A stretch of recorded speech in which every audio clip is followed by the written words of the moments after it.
Assalamualaikum warahmatullahi taala wabarakatuh. Untuk teman-teman teori linguistiku, bertemu lagi dengan saya. Pada kesempatan yang lalu kita sudah membahas tentang aliran Praha yang sudah dijelaskan oleh dosen kita Pak Yusuf. Dan sekarang saya ingin mempresentasikan tentang analisis oposisi otonom. Jadi mengingatkan kembali bahwasannya aliran Praha itu juga ada teori oposisi otonomnya. Bisa dilihat pada layar di samping saya ini.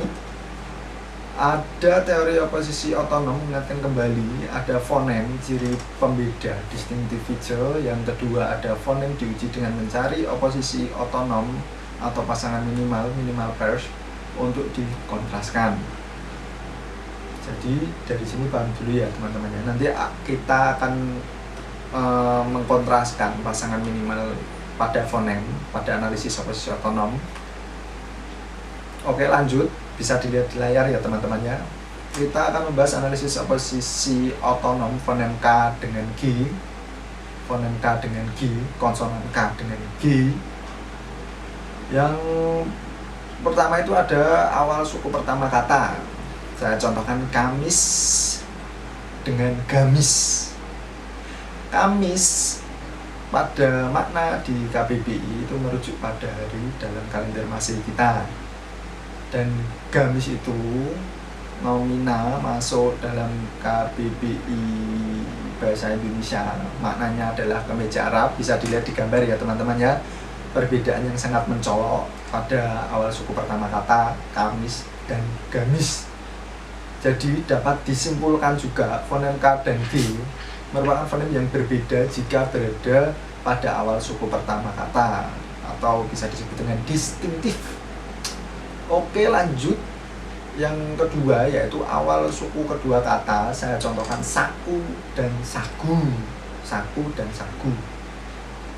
Saku dalam pemaknaan KBBI bahasa Indonesia itu merujuk pada tempat penyimpanan yang ada dalam baju kita atau celana yang kita pakai atau tidak kita pakai. Nanti teman-teman bisa melihat juga yang mana ini di gambar, juga bisa dilihat juga saku itu seperti apa. Yang kedua ada sagu. Sagu itu merujuk pada makanan yang terbuat dari tepung. Bisa dilihat ya teman-teman ya di samping layar saya ini. Perbedaannya juga sangat mencolok pada suku kedua kata antara fonem K dengan G. Jadi dapat disimpulkan bahwasanya fonem K dan G merupakan fonem yang berbeda jika berada pada awal suku kedua kata, atau bisa dimaknai dengan distintif. Oke, lanjut. Yang selanjutnya analisis oposisi otonom fonem K dan G pada akhir kata. Saya bisa contohkan katak. Itu bisa dilihat ya teman-teman di layar samping kita. Itu tidak distintif karena pelafalannya pada kata terakhir, huruf terakhir itu K dengan G itu sama. Jadi dapat disimpulkan fonem K dan G merupakan fonem yang sama jika berada pada akhir kata. Jadi di sini teman-teman bisa jelas ya antara fonem K dengan G. Nanti teman-teman juga bisa menganalisis juga antara fonem K dan G. Ada fonem-fonem yang pada akhir kata itu sama. Jadi bisa dipahami ya teman-teman, ada kata yang sama.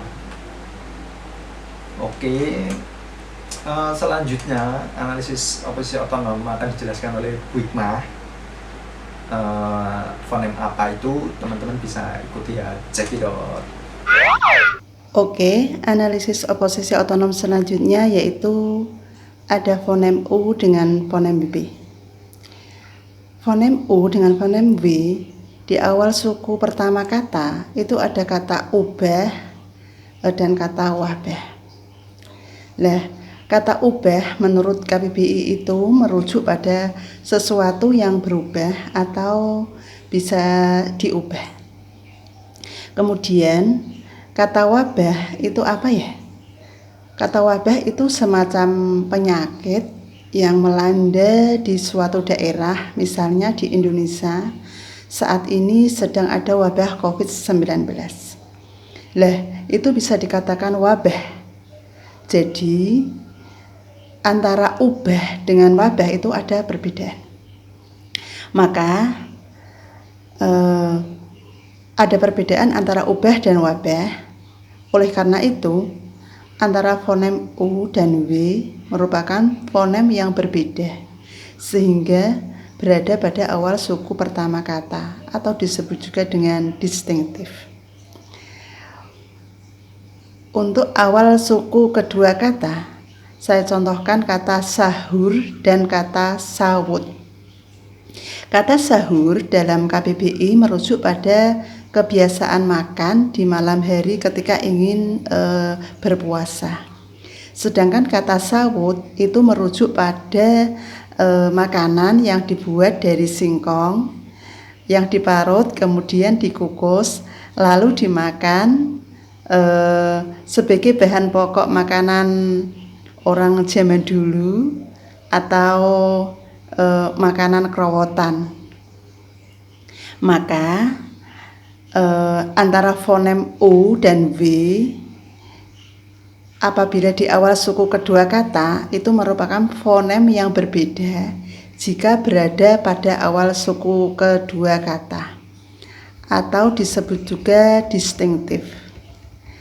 Sedangkan fonem U dan W apabila terletak di akhir kata, saya contohkan kata kilau dan kilau, itu tidak distinktif.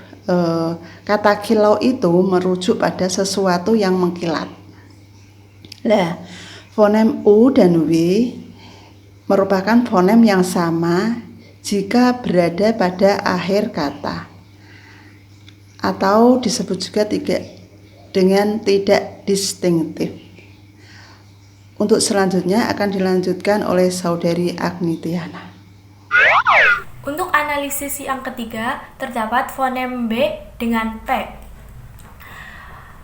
Pada awal suku pertama, kami mengujinya dari kata bakar dan pagar. Nah, bakar dalam Kamus Besar Bahasa Indonesia mempunyai makna menghanguskan dengan api, sedangkan pagar mempunyai makna benda yang digunakan untuk membatasi. Nah, sudah jelaskan, kedua kata tersebut itu mempunyai makna yang berbeda. Jadi, fonem B dan P merupakan fonem yang berbeda jika berada di awal suku kata, atau bisa kita sebut distinktif. Nah, pada awal kedua atau tengah kata terdapat kata sabu dan sapu. Kata sabu mempunyai makna bahan kimia untuk menciptakan halusinasi, sedangkan kata sapu mempunyai makna alat rumah tangga yang dibuat dari ijuk. Kedua kata tersebut mempunyai makna yang berbeda. Jadi, fonem B dan P merupakan fonem yang berbeda jika berada pada awal kedua kata, atau bisa kita sebut distinktif. Sedangkan pada akhir kata terdapat kata adab dan adab. Kata adab mempunyai makna norma atau aturan yang didasarkan atas aturan agama, terutama agama Islam ya.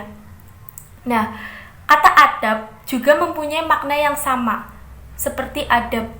Walaupun dalam bahasa Indonesia itu yang bentuk bakunya itu adab, tetapi dalam bahasa Indonesia adab dan adab mempunyai makna yang sama, walaupun pengucapannya berbeda, sedikit berbeda. Jadi, kesimpulannya, fonem B dan P merupakan fonem yang sama jika berada pada akhir kata atau tidak distinktif. Ya, itulah penjelasan analisis oposisi otonom tentang fonem di teori-teori linguistik yang sudah dipresentasikan oleh saya, Bu Hikmah, dan Saudari Agni. Penjelasannya mudah dan juga mudah dipahami juga, sederhana, mudah dipahami. Jadi teman-teman juga bisa menganalisis juga apa itu fonem-fonem yang memang ada di bahasa Indonesia, tentunya di teori-teori linguistik. Ya, itu yang bisa dipresentasikan oleh kelompok 6. Terima kasih dan semoga bertemu kembali di lain waktu. Wassalamualaikum warahmatullahi wabarakatuh.